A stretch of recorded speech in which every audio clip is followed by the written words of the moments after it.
Moscow was under a massive drone attack. On Sunday, February 15th, the capital of the aggressor country was attacked by unidentified drones almost from early morning.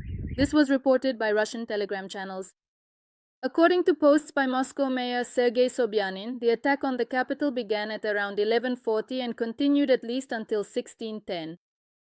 Also, according to reports from Rosaviatsia, Domodedovo and Vnukovo airports were temporarily restricted in their operations due to the threat of drone attacks. This occurred approximately between 15:40 and 16:40. At the very least, the first airport was neither receiving nor dispatching flights, while the second was operating only with approval from the relevant authorities. After the attack, Sobyanin reported the alleged destruction of 18 drones, and that emergency service specialists were constantly dispatched to the sites where debris fell. According to a publication by the Russian Ministry of Defense on February 15th, Russian air defense allegedly shot down 102 drones between 9 a.m. and 1 p.m. over the Bryansk, Kaluga, Tula, and Moscow regions. There are large-scale power outages in Russia's border regions. Belgorod was left without electricity after a series of drone attacks on energy infrastructure facilities. Subsequently, problems with electricity were also reported in Bryansk. According to reports from local social media groups, explosions were heard in Belgorod near a substation and other energy nodes. Bryansk was subjected to a massive drone attack, resulting in power and heating outages. Well, this is no longer funny at all. According to the region's governor, Alexander Bogomaz, supposedly more than 170 drones were shot down over the area. However, he later admitted that as a result of strikes on energy infrastructure facilities in the Bryansk region, 5 municipalities and parts of others were affected. There is no heat or electricity in Bryansk. Reportedly, one of the drones struck a local substation. The war is gradually shifting, well, not just gradually, but quite significantly, onto Russian territory. Finally, onto Russia's side. And now in Belgorod, people are saying, "Why are you telling us about how Ukraine is sitting without power? We're also sitting without power." Well, that's the boomerang effect, and war usually comes from both sides. For those Russians who still haven't fully understood what war is, when will they finally be able to understand it, for example, in Moscow? Is it actually and truly possible this year to create a boomerang effect in Moscow, so that it finally fully sinks in for those who, quote-unquote, simply don't get it? We are definitely on that path today in Moscow. And this is not just information from our general staff or from our own channels. Because how can you really trust our channels if there are not any people there who have actually seen and personally witnessed these things for themselves? This can only be based on the analysis of those channels that are run by Russians, on their observations, on their perceptions. So reports are coming in today that a record-breaking number of drones flew over Moscow and the Moscow region. Is it happening today? Yes, last night.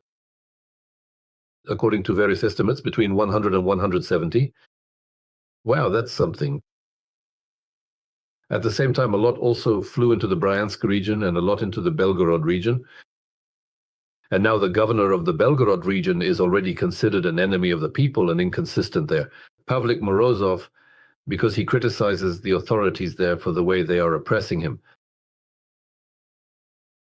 how negatively they treat him. That's it.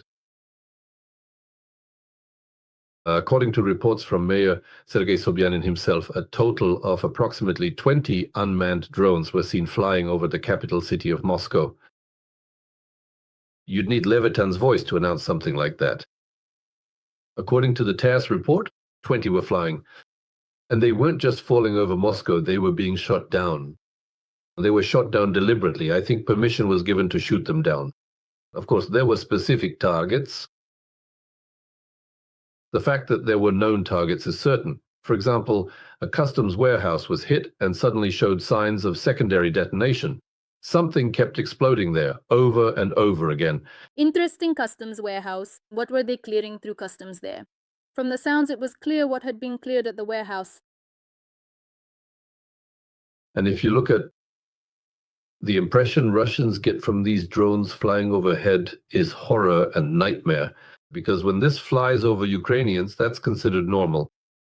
But when it is flying directly over you, when you see it coming closer, when you realize it could fall, it could explode, it could hit some specific target, or maybe even seriously injure or kill you, That is exactly when the real fun begins.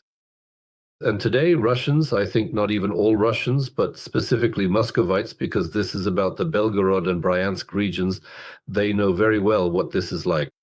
Missiles have fallen on them there, bombs have been dropped on them by their own planes. They already know all about this. They've already been through it all. And now, all that's left is to realize what Ukrainian drones are like. What is most interesting about this is that there are various claims suggesting that it turns out that there were several Flamingo missiles involved in the incident. But I think that's nonsense, because if there really was a Flamingo missile with a 150-kilogram warhead, I think there wouldn't be that many witnesses left. So I don't think that happened. This shows that they are so terribly afraid that they are waiting and afraid. So wait and be afraid. Wait and be afraid. Finally, you've realized it, though it took you a long time since the 24th. It will be 4 years this February 24th, and it's only now sinking in for you. Well, now it will finally get through to you.